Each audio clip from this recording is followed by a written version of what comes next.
Hi, and welcome to another cameo of the day. This is one of my favourites for a couple of reasons, mainly because I've only got one that looks like this, and it's not just because of the subject or the carving, but also because of how it's mounted. So let's get into it, shall we? So here we have a sardonyx shell carving which is depicting a male centurion under a crystal dome. And this is actually the only one that I've got which is under one of those crystal dome coverings, so that's quite cool. This one has a beautiful brass mount, which is very ornate, and it's kind of almost Rococo revival, floral looking. This one is late Victorian, early Edwardian-ish. It's kind of right on the cusp. My best guess would be 1890 to 1910. I don't think it's early Victorian or a grand tour piece, it's more likely just inspired by them. The shell carving was most likely made in Italy, whereas the actual mount around it was probably made in England.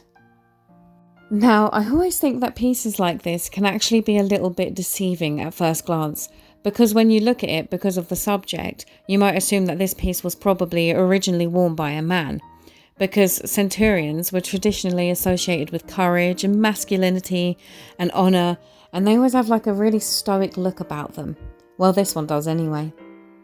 However, even though it gives the impression of masculinity, in the late Victorian times and early Edwardian times, men didn't typically wear really big decorative brooches like this.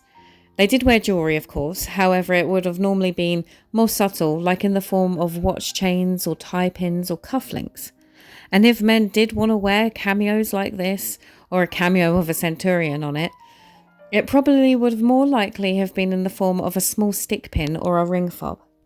I think wearing something like this would have been much more down to the taste of the individual and the symbolism behind it, and a lot less about the gender of whoever decided to wear it. Also, the mount is more feminine with that Rococo style. It's almost as if the Italian carving and the English mount were contradicting each other a little bit, and I really, really like that about this piece.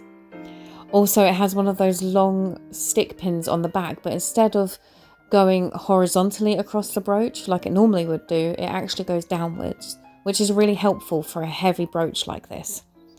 So yeah, there it is. One of my favourite cameos.